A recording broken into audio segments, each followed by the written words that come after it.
So today we're going to be starting the bull bar build on my Vitara. So this is it here. Dad drew this up on AutoCAD for me and sent it off to the laser cutters, and I've just got it back the other day. And this is all the ingredients to make it. Now, I'll set it up in a minute on the ground so you can see what it's going to be like, but I did have a bull bar on it before, which was an ARB bull bar, and I did run my worn high mount winch, which is here. But the Suzuki's a light car, obviously. They only weigh about a ton, and the bull bar was about 80 odd kilos with the winch in it hanging on the front, and I didn't like that it was so heavy, so I wanted to design my own one, which we've gone ahead and done here. So I'll lay it out on the ground now just so you can get an idea of it. So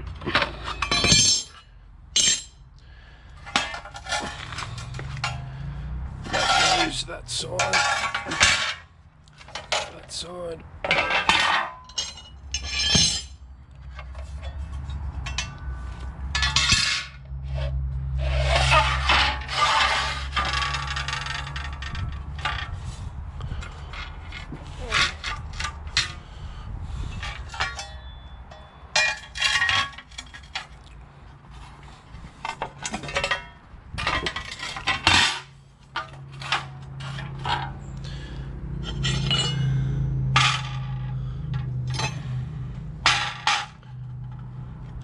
So it's going to look something like that, even though it looks kind of wacky, but it's obvious it's got to get folded here. So this will be a folded lip all the way along, and then it'll have a second fold that tucks right under as your typical normal bull bar would have.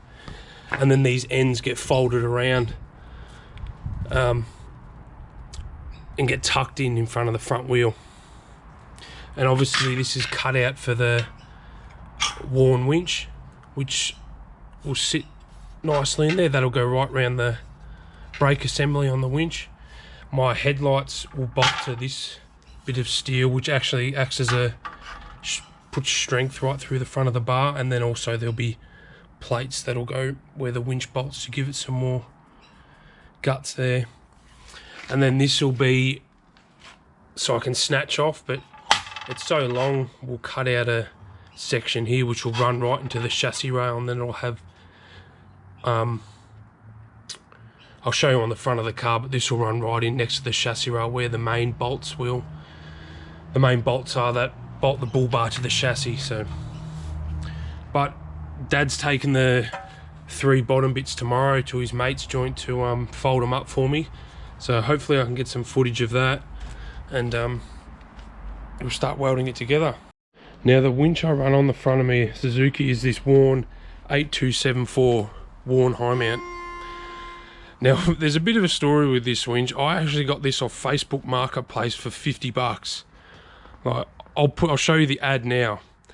Like I was just sitting in the car wash waiting in line to wash my car, and I thought, oh, I'll just go on Marketplace as you do, and this popped up, and the ad just said winch or 4-wheel drive winch or something. It had $50, and I was like, oh, that looks like a worn high mount. So I messaged him and went straight over there and picked it up. And when I got there, the guy showed me his phone, and there was legit nearly 500 messages on there. Like obviously, like 50 bucks is a steal for one of these. These go second hand for $2,500 to $2,500. So for 50 bucks, it was pretty good. And the guy bought this brand new for his GQ Patrol in the late 80s, and he did, I think he said he did 1 winch pull with it, and when I got it, it didn't have the rope on it like it does now. It had the original steel cable, and I pulled 5 meters of steel cable off, and it was brand new, rolled up from factory on there. And because obviously it sat on his bull bar for all those years, it didn't look like it does now. I've pulled it apart and rebuilt it since then with all new parts, but even pulling it apart, like the brushes and the motor condition was like brand new. All the bearings and whatnot were still in great condition, but I just freshened it up really. And it works beautiful. It's still the factory, I think it's a 2.5 horsepower motor, which for my Suzuki it's plenty big enough. And I just put on your typical stuff like the brace on the back. It's got the air breather and it has got a drain plug for changing the oil. But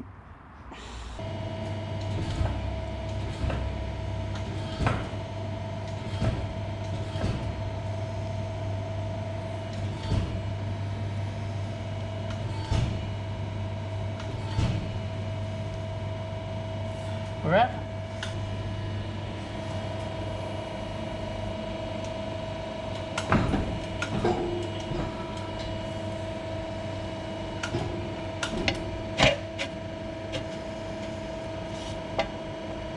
my side's right. Yeah. Happy with that? Yep, I'm good.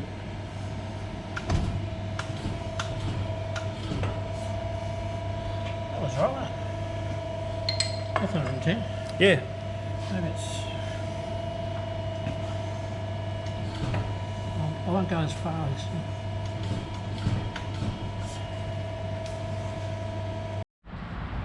So Dad's just got back from the folders. You can see the folded edge on. We've still got to straighten up the end and fold that, but that'll look something like that when it's on the car. That's the same and the same as that. Can you see that better? So it'll look like that when you're looking at the front. Cool.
Do you have to tack back there because we'll have to trim it so that goes down?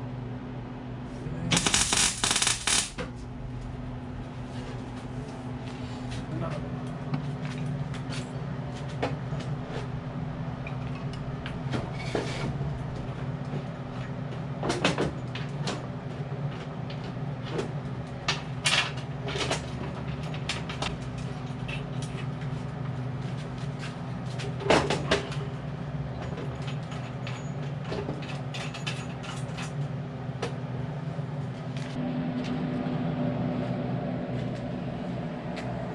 Fitted really good through here. Yeah. You know how long it took me doing those drawings? Even through there's tied up.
out somehow.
And then once the winch is in, we can just... Hang on, it's got to come my way. Oh, that's why. Got higher where it sits because I think it sticks out further.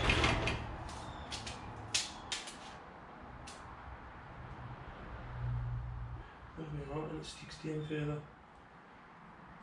The barrel's down here, don't forget. Yeah, that should be right. We'll just... What's the winch measure? 250 to the back of the brace. But I think it sits way lower. The brace is all the way down there. Yeah.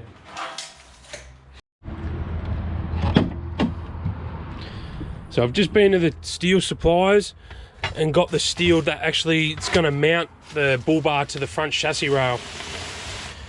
So there's 8mm plate here and then there's 10mm plate here. And that'll about do it for everything. Oh, she's got a bit of weight to it. So the end goal with the bull bar is hopefully it weighs about 10 kilos. So all up it'll be about 40 to 45 kilos with the winch in it. Instead of 80 kilos. Oh, in the ankle. Lucky I got my safety boots on.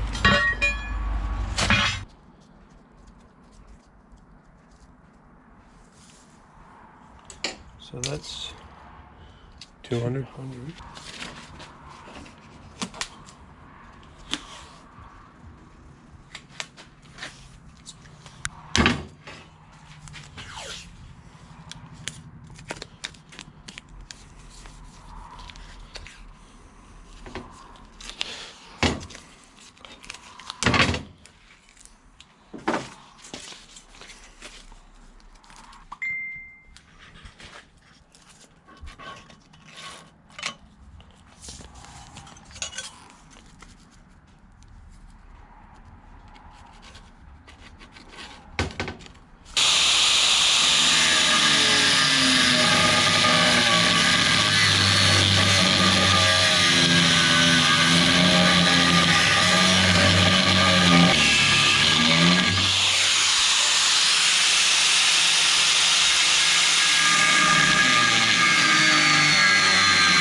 Why don't you just put a half plate on the chassis rail here?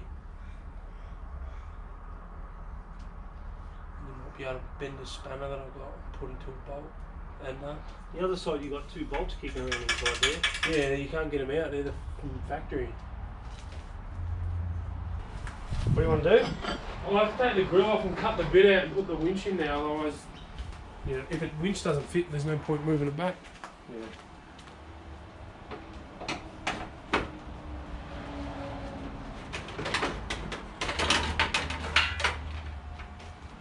I'm about like 20 mil past to the corner. You're probably about, oh more. Oh bloody bent this side.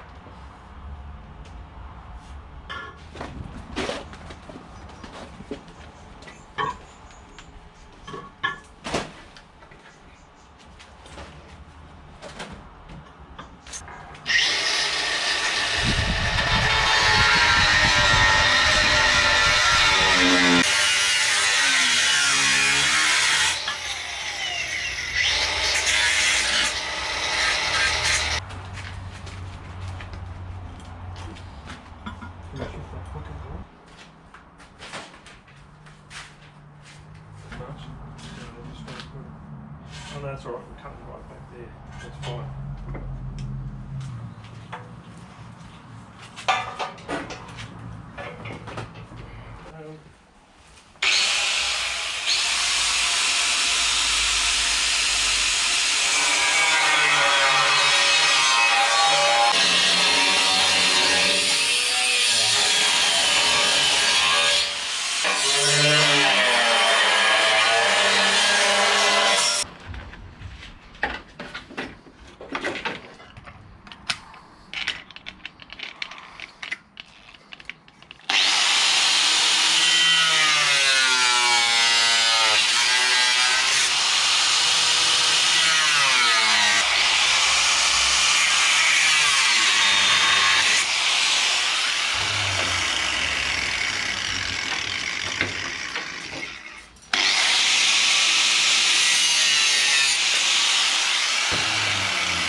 That's like more.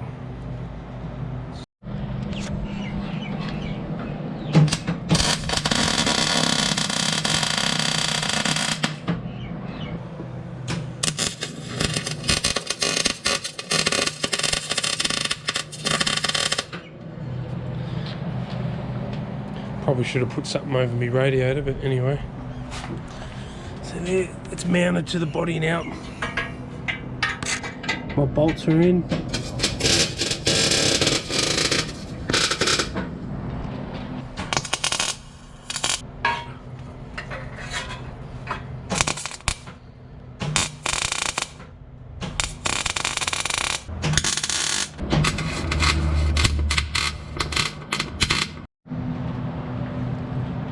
That's what it's looking like at the minute.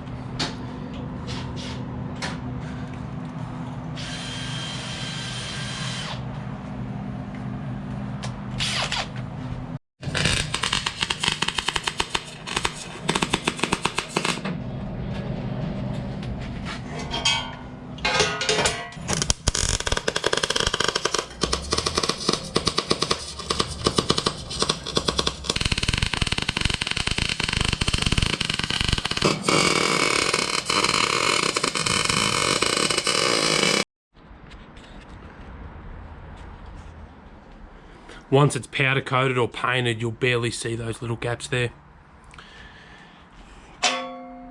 But that's gonna do it for today's video. Everything in the back's all fully welded now.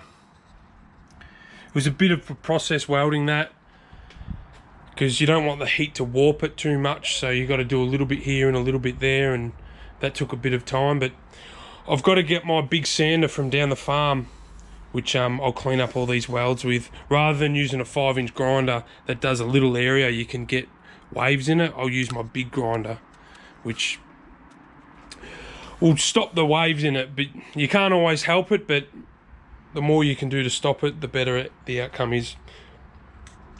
I'm not sure if I'm actually gonna powder coat it yet, or Raptor coat it, or just paint it just with 2-pack paint and then clear it. Because once you powder coat something, if you scratch it, you can't touch it up. You can put a bit of black texture or black paint over it, but you can always tell where the scratch is. Where if I use something like Raptor coating or 2-pack paint, you can clean it up a bit and go over it, and it looks near enough like you've just painted the whole thing. But so I'm still on the fence with that. So yeah, thanks for watching, and I'll see you in the next one.